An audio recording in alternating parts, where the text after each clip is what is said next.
সুপ্রিয় শিক্ষার্থীবৃন্দ, শুভ সকাল।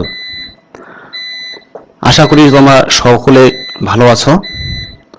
আজকের অনলাইন লাইভ ক্লাসে তোমাদের সবাইকে স্বাগতম। আজকের ক্লাস উপস্থাপনায় আছি আমি অসীম কুমার বর্মন, জুনিয়র ইনস্ট্রাক্টর নন-টেক গণিত, রংপুর পলিটেকনিক ইনস্টিটিউট, রংপুর। আজকে আমার 7 নম্বর লেকচার। আজকে আমরা যে বিষয়টি নিয়ে আলোচনা করব, দ্বিতীয় পর্ব সকল টেকনোলজির জন্য প্রযোজ্য ম্যাথমেটিক্স 2 বিষয়ে, যার বিষয়কোড হচ্ছে 65921। এর ক্যালকুলাস অংশের অনির্দিষ্ট যোজিত ফল অর্থাৎ ইনডেফিনিট ইন্টিগ্রাল অধ্যায় নিয়ে আমরা আজকে আলোচনা করব। আমরা গত দুটি লেকচারে এই অধ্যায় সম্পর্কে অনেক কিছু আলোচনা করেছি। আজকে আমরা পরবর্তী অংশ নিয়ে আলোচনা করব। তোমরা শুনতে পাচ্ছ কিনা একটু কমেন্টে জানাও।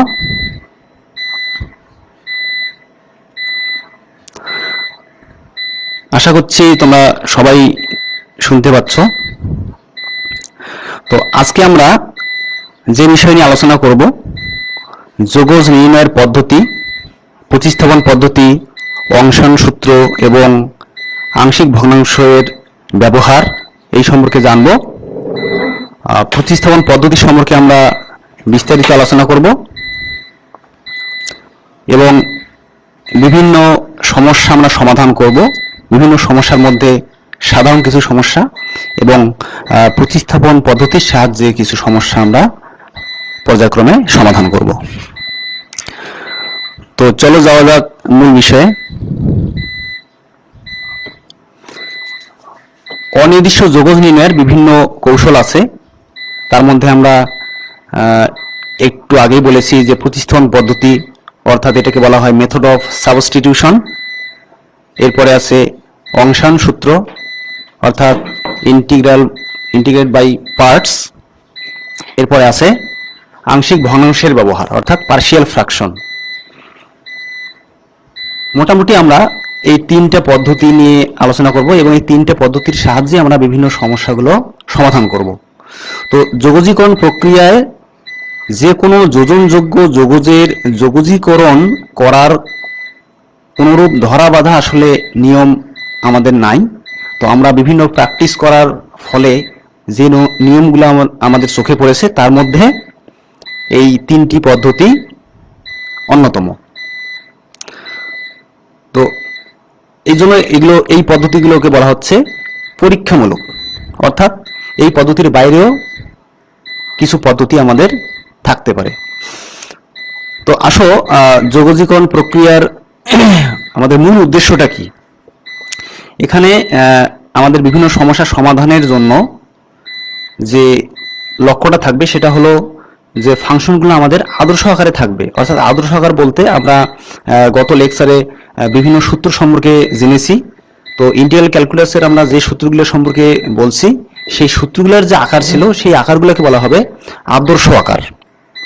তো যোগজীকরণ প্রক্রিয়ার মূল উদ্দেশ্য হচ্ছে যে যোজ্য ফাংশনকে আদর্শ আকারে পরিণত করার চেষ্টা করা। অর্থাৎ যদি আদর্শ আকারে দেওয়া না থাকে তাহলে সেই ফাংশনটাকে, যোজ্য ফাংশন বলতে এখানে আমরা যে ফাংশনটার ইন্টিগ্রাল বের করব সেই ফাংশনটাকে বলা হচ্ছে যোজ্য ফাংশন বা ইন্টিগ্রান্ড ফাংশন। তো সেই ফাংশনটাকে আমরা আদর্শ আকারে পরিণত করার চেষ্টা করব, যেভাবেই হোক না কেন। তো এই আদর্শ আকারে পরিণত করার যে বিভিন্ন পদ্ধতি, তার মধ্যে এই প্রতিস্থাপন পদ্ধতি হলো একটা।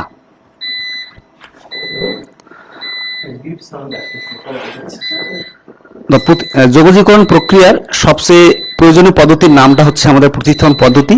অর্থাৎ এই পদ্ধতির সাহায্যে আমরা অধিকাংশ সমস্যা সমাধান করে থাকি। এই পদ্ধতিতে প্রদত্ত ফাংশনের চলককে পরিবর্তন করে একটি নতুন চলকের সাপেক্ষে যোগজীকরণ করা হয়। অর্থাৎ আমাদের নর্মালি যে অঙ্কটা দেওয়া থাকবে, সমস্যাটা দেওয়া থাকবে, সেটা থাকবে এক্স চলক বিশিষ্ট একটা ফাংশন, এক্স চলকের ফাংশন, এক্স এর ফাংশন। তো সেই ফাংশনটাকে আমরা অন্য আরেকটি চলক, অর্থাৎ এক্স বাদে অন্য যে কোনো চলক, সেটা জেড হতে পারে, ডাব্লু হতে পারে, ইত্যাদি চলকের ফাংশনের মাধ্যমে আমরা প্রকাশ করব। তো প্রদত্ত যোজ্য যে রাশিটা, এর অন্তর্ভুক্ত কোনো ফাংশনের পরিবর্তে একটি চলরাশি স্থাপন করে যোজিত ফল নির্ণয়ের যে প্রক্রিয়া, অর্থাৎ এক চলককে পরিবর্তন করে অন্য আলোক চলকে রূপান্তর করার যে প্রক্রিয়া, সেই প্রক্রিয়াটার নামই হচ্ছে প্রতিস্থাপন। এখানে তোমরা শব্দটি শুনেই বুঝতে পারতেছো যে প্রতিস্থাপন অর্থাৎ কোনো কিছুর পরিবর্তে আরেকটু কিছু ব্যবহার করা বা স্থাপন করা। তো আমরা একটু আলোচনা করি যে এই পদ্ধতিটাকে আমরা গাণিতিকভাবে কিভাবে বিশ্লেষণ করতে পারি।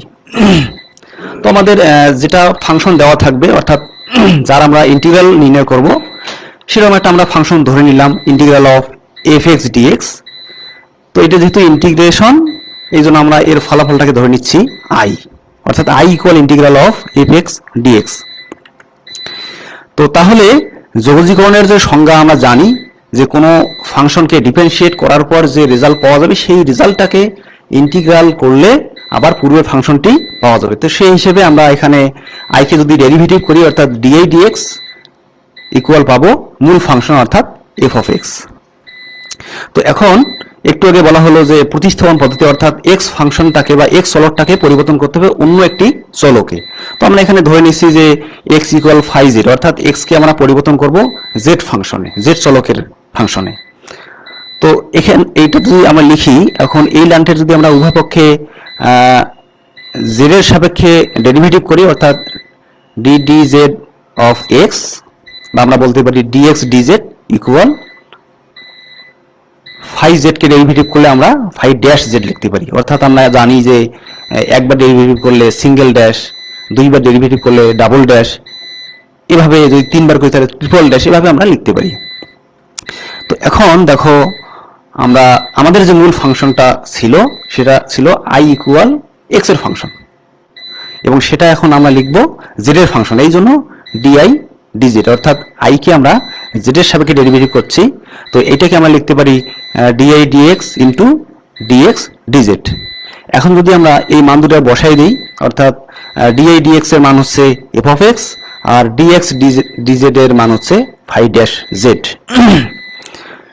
এখন যেহেতু আমাদের x equal phi of z ছিল, সুতরাং এখানে x এর পরিবর্তে আমরা phi অফ z লিখতে পারি। এখন দেখো আমরা যে লাইনটা পেলাম, এখন বাম পাশে দেখো i এর ডেরিভেটিভ এবং ডান পাশে এই i এর ডেরিভেটিভের ফলাফল। তো এখন আবার ওই যোগজীকরণের সংজ্ঞা অনুযায়ী আমরা জানি বা লিখতে পারি যে ফলাফলটা পাওয়া গেল, সেই ফলাফলের ইন্টিগ্রাল ইকুয়াল মূল ফাংশন, অর্থাৎ এখানে আমরা ধরে নিয়েছি i। তো এখানে i এর মানটা আবার বসাই দিই, অর্থাৎ i আমাদের যেটা ধরা হয়েছিল integral of fx dx equal ডান দিকে যা ছিল তাই। তো এখন দেখো আমাদের মূল যে ফাংশনটা দেওয়া ছিল ইন্টিগ্রাল অফ fx dx, এটা পরিবর্তন হয়ে গেছে z এর ফাংশনে। অর্থাৎ এখানে কোন চলকের সাপেক্ষে ইন্টিগ্রাল করতে হবে সেটা বোঝার একটা সহজ উপায় হচ্ছে শেষে তোমরা দেখবে যে dx থাকবে, ইনটু অবস্থায় dx। যদি dx হয় তাহলে x এর চলকের সাপেক্ষে, আর যদি dy হয় তাহলে y চলকের সাপেক্ষে, একইভাবে z হলে z চলকের সাপেক্ষে। তো এইভাবে আমরা অঙ্ক করার সময় বা বিভিন্ন সমস্যা সমাধান করার সময় আমরা যেগুলো আদর্শ আকারে থাকবে না, সেই ফাংশনগুলোকে আমরা এই চলক পরিবর্তনের মাধ্যমে অন্য একটা চলকে রূপান্তর করব। তো এই যে প্রক্রিয়াটা, এটি হলো প্রতিস্থাপন পদ্ধতি। তো আসো আমরা এখন কিছু সমস্যা নিয়ে আলোচনা করি। আমরা প্রতিস্থাপন পদ্ধতিতে বিভিন্ন সমস্যার সমাধান করার আগে কিছু সাধারণ সমস্যা নিয়ে আলোচনা করব, অর্থাৎ যে সমস্যাগুলা বা যে ফাংশনগুলো আমাদের কি থাকবে, আদর্শ আকারেই দেওয়া থাকবে, এমন ফাংশনগুলো এখন কিভাবে ইন্টিগ্রাল করতে পারি। তো এরকম একটা ফাংশন আমি এখানে লিখেছি, integral of sin 3x dx। তাহলে দেয়া আছে, আমরা এটা লিখলাম। এখন দেখো এটা sin x, অর্থাৎ এই ফরম্যাটটা কিসের, ইন্টিগ্রাল sin x dx। বা এখানে যদি x চলকের সাপেক্ষে সাথে যদি কোনো ধ্রুব সংখ্যা গুণ অবস্থা থাকে তাহলে আমরা বলি যে sin nx। অর্থাৎ এখানে আমি পাশে দেখো লিখছি যে integral of sin nx dx equal -1/m cos mx plus c। এই সূত্রগুলো আমরা গত ক্লাসে আলোচনা করেছিলাম। তো এখানে সহজভাবে যদি বলা হয় যে চলকের সঙ্গে যে ধ্রুব সংখ্যাটা গুণন অবস্থা থাকবে ইন্টিগ্রাল করার সময় সেই ধ্রুব সংখ্যাটা ভাগ হিসেবে যাবে। যদি এখানে 1 হয় ভাগ 1, 2 হলে 2, 3 হলে 3, অর্থাৎ ধ্রুব সংখ্যা যাই থাকুক না কেন সেই ধ্রুব সংখ্যাটা দ্বারা সবসময় ভাগ হবে। তো তোমরা স্পষ্ট বুঝতেই পারছো যে বাম দিকের যে অংশটা এই আদর্শ আকারের সঙ্গে পুরোপুরি মিল আছে। তো যদি আমরা একটু কম্পেয়ার করে দেখি তাহলে সবই ঠিক আছে, এখানে শুধু m এর পরিবর্তে 3 আছে, অর্থাৎ m এর মান হচ্ছে 3, অর্থাৎ মেইন সূত্র হচ্ছে integral of sin mx dx। তো আমরা জানি যে এই সূত্রটা সমান সমান মাইনাস cos mx, অর্থাৎ m বলতে এখানে 3x ডিভাইডেড বাই m, অর্থাৎ ডিভাইডেড বাই 3 প্লাস c। তো এরকম ছোট ছোট সমস্যাগুলো আমরা এইভাবে সমাধান করতে পারবো। যদি আদর্শ আকারে দেওয়া থাকে তাহলে আমাদের তেমন কোনো কাজ নেই, শুধু সূত্রটা মনে রাখলেই হবে। তোমাদের গত ক্লাসেও বারবার বলছিলাম যে এখানকার সূত্রগুলো হচ্ছে ক্যালকুলাসের প্রাণ, অর্থাৎ সূত্রগুলো মনে থাকলে আমরা ক্যালকুলাসটা একবারে মানে পানির মতো সহজভাবে করতে পারবো। অর্থাৎ আমরা অনেকেই মনে করি যে ক্যালকুলাসটা খুব কঠিন এবং ডিফারেনশিয়াল ক্যালকুলাসের তুলনায় ইন্টিগ্রাল ক্যালকুলাসটা আরো কঠিন। আসলে এগুলো আমাদের মনের একটা ভয়, সুতরাং এই ভয়টাকে জয় করতে হলে তোমাদের এই সূত্রগুলো অবশ্যই ভালোভাবে মনে রাখতে হবে। জাস্ট সূত্রগুলো একটু মনে রাখবে। তো পাশাপাশি আমরা যখন বিভিন্ন সমস্যাগুলো সমাধান করা শিখব তখন আমাদের এই সূত্রগুলো আরো ক্লিয়ার হবে। তো আশা করি তোমরা এই সমস্যাটা বুঝতে পেরেছো। তো এখন আমরা পরবর্তী সমস্যায় যাই। এখানে দেখো integral of dx by 16 plus x square. তো এই অঙ্কগুলো করার সময় তোমাদের একটা জিনিস খেয়াল রাখতে হবে যে তোমরা যে আদর্শ আকারের সূত্রগুলো জানো সেই সূত্রগুলোর কোন সূত্রের চেহারার সঙ্গে এই অঙ্কটার আমার মিল আছে, এই চিনতে পারাটাই হলো এখানে মেইন কাজ। তো এখানে এটাকে আমরা আরেকটু সাজায় লিখতে পারি, অর্থাৎ 16 কে লিখতে পারি 4 স্কোয়ার। অর্থাৎ এই ধরনের যে ফাংশনগুলো দেওয়া থাকে, যদি দেওয়া থাকে আমাদের, তাহলে এখানে যে ধ্রুব সংখ্যারই দেওয়া থাকুক না কেন তার আমরা অন্য একটি ধ্রুব সংখ্যার স্কোয়ার হিসেবে লিখব। তো এখন দেখো এখানে এই সমস্যাটা কোন সূত্রের চেহারার সঙ্গে মিল আছে। এই যে দেখো আমরা এই সূত্রটাও আমরা জানি যে integral dx by a square plus x square equal 1 by a into tan inverse x by a plus c। অর্থাৎ এখানে a স্কোয়ার বলতে যে কোনো ধ্রুব সংখ্যার স্কোয়ার, এখানে ধ্রুব সংখ্যা বলতে সেটা পূর্ণ সংখ্যা হতে পারে, ভগ্নাংশ হতে পারে, যে কোনো ধ্রুব সংখ্যা। তো এখানে এটার সঙ্গে যদি কম্পেয়ার করে দেখি তাহলে দেখো এক্স স্কোয়ারের জায়গায় এক্স স্কোয়ার আছে, dx ঠিক আছে, শুধু a স্কোয়ার অর্থাৎ এখানে 4a স্কোয়ার, অর্থাৎ এখানে a এর মানটা হচ্ছে 4। তো আমাদের ডাইরেক্ট এই সূত্রের সঙ্গে এখন যদি মিল করে লিখি তাহলে আমরা 1 বাই a অর্থাৎ 1 by 4 into tan inverse x by a অর্থাৎ x বাই 4 প্লাস c। তোমরা এখানে মনে রাখবে যে ইন্টিগ্রাল যখন আমরা বের করব কোনো একটা ফাংশন, যেখানেই সূত্রটা ইউজ করা হয়ে গেল অর্থাৎ আমরা ফলাফলটা পেয়ে গেলাম, সেখানেই মূলত আমাদের প্লাস সি দিতে হবে। এবং সি কেন দিতে হবে আমরা গত বিভিন্ন ক্লাসে এই সম্পর্কে বিস্তারিত আলোচনা করেছি। তো আশা করি তোমরা সমস্যাটা সমাধান করতে পারবে, এই ধরনের যে সমস্যাগুলা। এরপরে দেখো integral of dx by x square, অর্থাৎ এখানে dx বাই এক্স স্কোয়ার এভাবেও থাকতে পারে, অথবা 1 বাই এক্স স্কোয়ার dx, অর্থাৎ dxটা আমাদের ডান দিকে গুণ অবস্থায়ও থাকতে পারে, একই জিনিস। তো এটা দেখো একটু খেয়াল করার চেষ্টা করো যে এই ধরনের কিন্তু কোনো আমাদের আদর্শ আকার বা কোনো সূত্র আমরা পাই নাই। তো এটাকে একটু আমরা যদি সাজায় নিতে চাই, সূচকের নিয়মে আমরা যদি উপরে নিয়ে আসি তাহলে পাওয়ারটা ইনভার্স হয়ে যাবে, অর্থাৎ নিচে যদি প্লাস থাকে তাহলে পাওয়ারটা হয়ে যাবে মাইনাস, যদি মাইনাস থাকে পাওয়ারটা হয়ে যাবে প্লাস। তো সেই হিসেবে integral of x to the power -2 dx। এখন দেখো এখানে x এর পাওয়ার হিসেবে আছে, এখন পাওয়ারটা ধনাত্মক, ঋণাত্মক, পূর্ণ সংখ্যা, ভগ্নাংশ যে কোনো হতে পারে। তাহলে কোন সূত্রের সাথে এটা মিল আছে? Integral of x to the power n dx equal x to the power n plus 1 by n plus 1 plus c। অর্থাৎ x চলকের পাওয়ারের যে সূত্রটা। তো এখানে দেখো কম্পেয়ার করলে দেখা যায় n এর পরিবর্তে এখানে দেখা যাচ্ছে -2, অর্থাৎ n এর মান -2। সুতরাং এই সূত্রের সাহায্যে যদি আমরা লিখি তাহলে আমরা লিখতে পারি x to the power n plus 1 অর্থাৎ -2 প্লাস 1 একইভাবে বাই -2 প্লাস 1 প্লাস c। তো এই হলো আমাদের সূত্রের একদম সহজ ব্যবহার। এটাকে যদি আমরা একটু ক্যালকুলেশন করি, এখানে মেইন হলো সূত্রের ব্যবহার, বাকিটুকু আমাদের ক্যালকুলেশন করে যতটুকু সিম্পলিফাই করা যায় সেটা তোমরা করবা। তো আমরা ক্যালকুলেশন করে পেলাম x to the power -1 by -1। এটাকে আর একটু যদি লিখি তাহলে আমরা লিখতে পারি -1 বাই x প্লাস c। তো এইভাবে x এর পাওয়ার হিসেবে যে কোনো ফাংশন আমাদের ভাগ হিসেবে থাকতে পারে বা গুণ হিসেবে থাকতে পারে। যদি ভাগ হিসেবে থাকে তাহলে আমরা ইনভার্স করে সেটাকে আমরা x to the power n ফরম্যাটে নিয়ে আসব, তারপরে এই সূত্রের সাহায্যে সমাধান করব।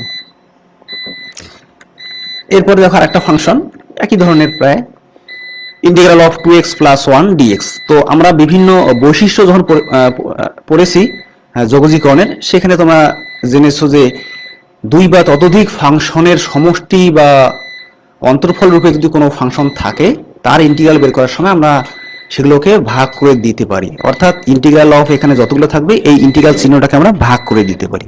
তো ভাগ করে দিলে কিভাবে কি লেখা যায়, যে ইন্টিগ্রাল অফ 2x dx, এবং এখানে একটু মনে রাখতে হবে যে ইন্টিগ্রাল চিহ্ন যখনই বসাবো আমরা, যখন এই চিহ্ন থাকবে তার সাথে অবশ্যই dx থাকবে, অর্থাৎ যে চলকের সাপেক্ষে আমরা করবো সেইটা অবশ্যই থাকতে হবে। অনেক সময় আমরা এটা মিস করে ফেলি। তো integral of 2x dx plus পরের অংশটা হচ্ছে ইন্টিগ্রাল অফ 1 dx। তো এখানে 1 dx 1 লিখতেও পারি, নাও লিখতে পারি, কারণ কোনো কিছু না লিখলেও সেখানে 1 থাকে। তো এখানে একটু দেখলে দেখা যাচ্ছে যে x to the power n dx, এটা একটু আগেই আমরা করলাম, এটা সূত্র আমরা জানি। এবং আরেকটি হচ্ছে ইন্টিগ্রাল dx, অর্থাৎ এখানে কিন্তু মনে মনে 1 আছে, 1 থাকা মানেও কিন্তু x to the power n ফরম্যাটে, অর্থাৎ x টু দি পাওয়ার যদি n এর মান 0 হয়, x টু দি পাওয়ার 0 হয়, সেই ক্ষেত্রে কিন্তু x টু দি পাওয়ার 0 মানে হচ্ছে 1, অর্থাৎ ইন্টিগ্রাল অফ 1 dx। তো এই x to the power n এর সূত্রের সাহায্যে যদি এটাকে ক্যালকুলেশন করা হয় তাহলে আমরা কিন্তু pi integral dx equal x। তো এটা আমরা নরমালি এই সূত্রের সাহায্যে বের করব না, এটাকে আমরা সূত্র হিসেবেই ইউজ করব। এবং এখানে প্রথম অংশটা একটু দেখো, ইন্টিগ্রাল 2x dx। আমরা জানি যে এই ধরনের সমস্যাগুলোতে বা আমরা বৈশিষ্ট্যে জেনেছি যে কোনো ধ্রুব সংখ্যা যদি থাকে গুণন অবস্থায় ভাগ অবস্থায়, সেটাকে আমরা বাইরে লিখতে পারি, অর্থাৎ তার কোনো পরিবর্তন হয় না। তো সেই হিসেবে আমরা 2টাকে বাইরে লিখতে পারি। তাহলে এখানে থাকতেছে ইন্টিগ্রাল অফ x dx, অর্থাৎ x বলতে x টু দি পাওয়ার 1। তো সেই সূত্রের সাহায্যে লিখতে পারি x to the power 1 plus 1 অর্থাৎ 2, একইভাবে নিচেও 1 প্লাস 1 অর্থাৎ 2, প্লাস ইন্টিগ্রাল dx মানে হচ্ছে x, এবং যখন ইন্টিগ্রাল হয়ে যাবে তখনই প্লাস c। এখন এই যে প্রথমে 2 2 ক্যান্সেল হচ্ছে, ক্যান্সেল হলে ফাইনালি আমরা পাচ্ছি x square plus x plus c। তো এই ধরনের ছোট ছোট ফাংশনগুলো তোমরা বেশি বেশি প্র্যাকটিস করবে, তাহলেই সূত্রগুলো সম্পর্কে তোমরা ক্লিয়ার হবা। তো আশা করি সমস্যাটা তোমরা বুঝতে পেরেছো। এরপরে আমরা আরেকটি সমস্যা নিয়ে আলোচনা করি। দেখো এটা দেওয়া আছে integral of tan square x dx। তো এটাও কিন্তু কোনো আদর্শ আকারের সূত্র না, অর্থাৎ আমাদের আদর্শ আকার একটা আছে যে ইন্টিগ্রাল tan x, কিন্তু tan স্কয়ার x এর কোনো সূত্র নাই। তো এটাকে আমরা একটু সিম্পলিফাই করি ত্রিকোণমিতির সূত্রের সাহায্যে। আমরা জানি যে sec square x minus tan square x equal 1, সেখান থেকে tan স্কয়ার x এটাকে লিখতে পারি sec স্কয়ার x মাইনাস 1। তো এখন দেখো এখানে দুইটি ফাংশনের অন্তর্ফল আকারে আছে, তাহলে আগের মতো আবার এটাকে আমরা ভাগ করে দিতে পারি, আলাদা লিখতে পারি integral of sec square x dx minus integral of 1 dx বা dx। তো এখানে কোন সূত্রের সাহায্যে আমাদের মিল আছে, কোন সূত্রের সাথে মিল আছে দেখো একটু, যে এই যে integral sec square x dx, এটা আমরা আদর্শ আকারের একটা সূত্র জানি যার ফলাফল tan x, এবং এটা তো আমরা একটু আগেই বললাম যে ইন্টিগ্রাল dx মানে হচ্ছে x। তো ডাইরেক্ট আমাদের আদর্শ আকারের সঙ্গে মিলে গেছে, তাহলে আমরা ডাইরেক্ট লিখতে পারি integral sec square x dx equal tan x minus integral dx equal হচ্ছে x, এবং যখনই ইন্টিগ্রাল হয়ে যাবে তখনই প্লাস c। তো এই হলো মোটামুটি আমাদের ছোট ছোট সমাধান বা ছোট ছোট সূত্রের সাহায্যে বিভিন্ন সমস্যার সমাধান। আশা করি তোমরা ক্লিয়ার হয়েছে ব্যাপারগুলো। এখন আমরা একটা ত্রিকোণমিতিক ফাংশনে সমস্যার সমাধান করব। এখানে দেখো দুইটি ত্রিকোণমিতিক ফাংশন আছে গুণ অবস্থায়, অর্থাৎ একটা হলো cos 4x একটা হলো sin 3x। তো আমরা শুধু cos x, integral cos x অথবা শুধু ইন্টিগ্রাল sin x এর সূত্র কিন্তু আমরা জানি, কিন্তু এখানে দুইটি ফাংশনের দুইটি ত্রিকোণমিতিক আলাদা আলাদা ফাংশনের গুণফল হিসেবে আছে। তো সুতরাং এটাকে আমরা একটু সিম্পলিফাই করব। এটাকে আমরা ত্রিকোণমিতির সূত্র নিয়ে আসার জন্য এখানে 2 দ্বারা গুণ করেছি এবং 2 দ্বারা ভাগ করেছি, অর্থাৎ 2 কাটা গেলে আবার আগের অবস্থায় ফিরে যাব। তো এখানে যে অংশটা দেখো 2 cos 4x sin 3x, অর্থাৎ 4x কে যদি আমরা a বলি এবং sin 3x এর এখানে যদি 3x কে b বলি, তাহলে সূত্রটা দাঁড়াচ্ছে এরকম, দেখো আমি লিখলাম যে 2 cos a sin b। এটা তোমরা প্রথম পর্বে শিখেছো। তা 2 cos a sin b মানে আমরা জানি sin a plus b minus sin a minus b, অর্থাৎ এখানে সূত্র অনুযায়ী a বলতে 4x, b বলতে 3x। তো সূত্রের সাহায্যে যদি আমরা লিখি তাহলে বাইরের 5/2 ঠিক থাকলো, sin 4x plus 3x অর্থাৎ sin a plus b minus sin 4x minus 3x। তাহলে এই সূত্রের সাহায্যে আমরা লিখলাম। এখন এটাকে একটু ক্যালকুলেশন করি। 5/2 ঠিক থাকলো, এখানে যোগ করলে হয় 7x আর পরের অংশটাতে বিয়োগ করলে হয় x। তো এটাকে এখন আবার আগের মতো এখানে দুইটি ফাংশনের বিয়োগফল রূপে আছে, এটাকে আমরা আলাদা লিখতে পারি। আলাদা লিখলাম integral sin 7x dx minus integral sin x dx। আবার আমরা এটা তো জানি যে integral sin x dx equal minus cos x, আর যদি x এর সঙ্গে কোনো ধ্রুবক সংখ্যা গুণন থাকে অর্থাৎ mx হয় তাহলে minus 1/m cos mx plus c। তো প্রথম অংশটা দেখো, এই যে প্রথম যে অংশটা এখানে ইন্টিগ্রাল sin mx, m বলতে 7, তাহলে সূত্র আমরা জানি যে মাইনাস cos mx অর্থাৎ 7x বাই m অর্থাৎ 7।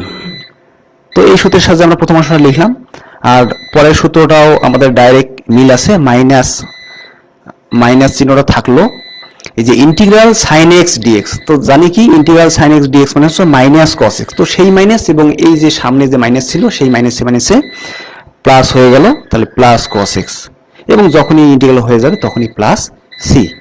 তো এই ধরনের cos এবং sin এর যদি গুণফল আকারে থাকতে পারে, তোমাদের দুইটাই sin এর আকারে অথবা দুইটাই cos, অথবা প্রথমটা sin পরেরটা cos, অথবা প্রথমটা cos পরেরটা sin। তো এই ধরনের সূত্র সমস্যাগুলো আমরা এইভাবে সিম্পলিফাই করে তারপরে এইরকম সাইনের সূত্র অথবা cos-এর সূত্রের সাহায্যে সমাধান করব। তো আশা করি তোমরা বুঝতে পেরেছো। এখন আরেকটি সমস্যা নিয়ে আলোচনা করি, integral of cos two the power 4x dx। তো এই ধরনের যে ফাংশনগুলো আমাদের যদি দেওয়া থাকে cos 4x অথবা sin 4x, আমাদের যে অঙ্কগুলো আছে সাধারণত cos টু দি পাওয়ার 4 অথবা sin টু দি পাওয়ার 4, এখানে tan বা cot এর কোনো অঙ্ক আমাদের সাধারণত আমাদের বই নাই। তো এখানে দেখো যে integral of cos two the power 4x বা sin two the power 4x এগুলো একই নিয়মে হবে। তো এই cos two the power 4x এরও কোনো আমাদের আদর্শ আকারের সূত্র নাই। তো এটাকে আমরা একটু সিম্পলিফাই করি। আমরা এটাকে লিখতে পারি half into 2 cos square x whole to the power square. এখন অর্থাৎ এখানে ক্যালকুলেশন করলে আবার আগেরটাই পাবো। এখন দেখো আমরা ত্রিকোণমিতির সূত্র জানি যে 2 cos square a equal 1 plus cos 2a। তো এখানে দেখো 2 cos স্কোয়ার x আছে, অর্থাৎ সূত্রের a আর এখানে এর পরিবর্তে x। তো এই সূত্রের সাহায্যে যদি আমরা লিখি তাহলে 2 cos স্কোয়ার x মানে হচ্ছে 1 প্লাস cos 2x। এখন পুরোটার উপরে স্কোয়ার আছে, তাহলে আমরা হাফের উপরে যদি স্কোয়ার করি তাহলে 1/4। তো এটাকে আমরা ভিতরেও রাখতে পারি অথবা বাইরেও রাখতে পারি। আমরা সুবিধার জন্য বাইরে নিয়ে আসলাম, এবং বাকি থাকলো 1 plus cos 2x whole square, অর্থাৎ a প্লাস b হোল স্কোয়ারের সাহায্যে ভাঙালে আমরা পাচ্ছি 1 plus 2 cos 2x plus cos square 2x dx। এখন দেখো আবার এই অংশটি যে cos স্কোয়ার 2x, তো এটিকে যদি আমরা আবার সামনে হাফ গুণ করে দিই এবং 2 গুণ করে দিই তাহলে হাফ ঠিক থাকলো, বাকি থাকলো 2 cos স্কোয়ার x। এখানে সূত্র অনুযায়ী a বলতে 2x, তাহলে 1 প্লাস cos 2x অর্থাৎ cos 2 into 2x, 2 into 2x মানে হচ্ছে 4, তাহলে ফাইনালি পেলাম 1 প্লাস cos 4x। এখন আমরা হাফ দ্বারা গুণ করলে এটা পেলাম। এখন দেখো এটাকে যদি আমরা একটু আর একটু ক্যালকুলেশন করি, এই যে হাফ, এখানকার হাফ এবং এখানকার 1 যদি আমরা যোগ করি তাহলে আমরা পাবো 3/2, অর্থাৎ লসাগু করে যদি ক্যালকুলেশন করি তাহলে 3/2 পাবো। বাকি দুটো ফাংশন যা আছে তাই থাকলো। এখন ওই যে আবার একই কথা, এখানে তিনটি ফাংশনের যোগফল আকারে আছে, তাহলে সুতরাং ইন্টিগ্রাল চিহ্নটা আমরা আলাদা আলাদা দিতে পারি। তাহলে প্রথমটা হলো 3/2, এই 3/2 আমরা ভিতরে রাখতে পারি বা বাইরেও রাখতে পারি। বাইরে নিলাম আমরা 3/2 ইন্টিগ্রাল, এখানে 1 dx অথবা dx লেখা যায়। একইভাবে পরেরটা 2 integral of cos 2x dx, এরপর অংশটা half integral of cos 4x dx। তো এখানেও কোন কোন সূত্রগুলো সহজে আমাদের করতে হবে দেখো, যে ইন্টিগ্রাল 1 dx এটা আমরা জানি যে x, এবং এটাও আমরা আলোচনা করেছি যে cos integral cos mx dx মানে হচ্ছে 1/m sin mx। তো এখানে প্রথম যে অংশটা এটা হলো ইন্টিগ্রাল dx, তো সেই হিসেবে প্রথম অংশটি x অর্থাৎ 3x/2 পাওয়া গেল। এখানে 2 গুণ অবস্থায় আছে, cos 2x অর্থাৎ cos mx হিসেবে sin 2x/2 অর্থাৎ এখানে ধ্রুব সংখ্যা যা থাকবে সেটা দ্বারা ভাগ। একইভাবে পরেরটা ইন্টিগ্রাল cos 4x মানে হচ্ছে sin 4x/4। এখন এখানে যদি একটু ক্যালকুলেশন করি, এই 2 ক্যান্সেল হবে, থাকলো sin 2x, একইভাবে এখানে 4 দুগুণে 8। তো এই হলো আমাদের এই ধরনের ফাংশনগুলোর সমাধান। এখানে একইভাবে তোমরা সাইনের যে ফাংশনের অঙ্কটি আছে সেটাও তোমরা করবা, আমি শেষে তোমাদের বাড়ির কাজ দেব। এখন দেখো প্রতিস্থাপন পদ্ধতি আমাদের যেটা আলোচনা করছিলাম সেটা আমরা কিভাবে করব। তো এই ধরনের ফাংশনগুলো দেখো চেহারা দেখে বোঝা যাচ্ছে যে এখানে কিন্তু কোনো নির্দিষ্ট আকারে দেওয়া নাই। তো এই ধরনের ফাংশনগুলোতে আমাদের লক্ষ্য করতে হবে যে কোন অংশটাকে, এখানে দেখো দুইটি অংশ, লবে একটা আছে হরে একটা আছে, তো কোন অংশটাকে ডেরিভেটিভ করলে অপর অংশটি পুরোপুরি মিলে যায়। তো এটা করার জন্য এখানে আমরা যদি দেখি তাহলে এখানে দেখো এই যে রুট, হরের মধ্যে রুটের ভিতরে যে অংশটা আছে 1 + tan x, এটাকে আমরা অন্য একটি চলকের মাধ্যমে প্রকাশ করছি, অর্থাৎ প্রতিস্থাপন পদ্ধতির যে আমাদের মূল আলোচনা সেটা। তো এটাকে আমরা z ধরে নিলাম। এখন দেখো জেডটা কার ফাংশন? x এর ফাংশন। তাহলে উভয় পক্ষকে যদি আমরা x এর সাপেক্ষে ডেরিভেটিভ করি অর্থাৎ ddx অফ z, আর এখানে হচ্ছে ডান দিকে ddx অফ 1 + tan x। তো এখানে আমরা জানি যে ddx1 অর্থাৎ ddx(c) অর্থাৎ যে কোনো ধ্রুব সংখ্যার ডেরিভেটিভ হচ্ছে 0, এবং ddx অফ tan x মানে আমরা জানি sec²x, আমরা ডেরিভেটিভ অধ্যায়গুলোতে শিখেছি এটা ভালোভাবে। তো এখন এটাকে যদি আমরা একটু ক্যালকুলেশন করি তাহলে dz এর মান পাচ্ছি sec² dx। তো এখন দেখো এই মানগুলো যদি আমরা বাম পাশের অংশে পুট করি, অর্থাৎ এখন দেখো এই যে উপরের অংশটা sec² এবং সাথে dx, তো আমরা কি পেলাম? এই যে sec² dx মানে হচ্ছে dz। তো তার পরিবর্তে আমরা z লিখলাম, dz লিখলাম, এবং নিচে রুট ওভার থাকলো, আমরা ধরেছি 1 + tan x সমান z, তো সেই হিসেবে এখানে √z। এখন দেখো এটা কিন্তু পুরোপুরি z এর ফাংশনে রূপান্তরিত হয়েছে। তাহলে এখানে কোন সূত্রটা লাগবে? দেখো ইন্টিগ্রাল অফ 1/√x dx, আমরা জানি এটা ইকুয়াল 2√x + c। তো এখানে সূত্রগুলো একটু ভালোভাবে দেখবা যে এখানে সূত্রগুলো আমাদের সবগুলোই থাকবে x এর চলক হিসেবে। আর এখানে দেখো আমাদের যে ফাংশনটা এখন আসছে সেটা হলো z এর সাপেক্ষে। তো সুতরাং ফরম্যাট একই কিন্তু শুধু চলকটা ভিন্ন, তাহলে সুতরাং এই সূত্রটি এখানে কাজে লাগবে। তো এখানে আমরা ফাইনালি ডাইরেক্ট সূত্রটা বসাই দিলে পাবো 2√z, অর্থাৎ এখানে যদি z এর ফাংশন হয় 2√z, যদি w এর ফাংশন হয় তাহলে 2w, এভাবে। এখন ফাইনালি z এর মানটা যদি আমরা আবার বসাই দিই, অর্থাৎ z সমান আমরা ধরেছিলাম 1 + tan x, তো সেই মানটা আমরা এখানে √1 + tan x বসাই দিলাম।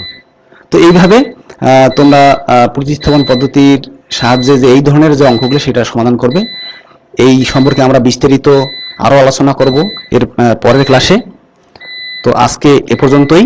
তোমাদের কিছু বাড়ির কাজ থাকবে, এখানে বাড়ির কাজগুলো আমি দিয়েছি। আমরা যে নিয়মগুলো শিখলাম সেই রকম নিয়মের এখানে 7টি প্রবলেম দেওয়া আছে, সেগুলো তোমরা সলভ করে সেশনের খাতায় ওঠাবে বা আলাদা খাতায় তোমরা লিখে রাখবে। তো আজকে এ পর্যন্তই। এই ভিডিওটি পুনরায় দেখতে তোমরা ভিজিট করবে www.skills.gov.bd, অথবা তোমরা যে লিঙ্ক থেকে ডাইরেক্ট লাইভ দেখছো সেখান থেকে ঢুকেও তোমরা দেখতে পারবে। তো আজকে এই পর্যন্তই। পরবর্তী ক্লাসের আমন্ত্রণ জানিয়ে এখানেই শেষ করছি। সকলকে ধন্যবাদ।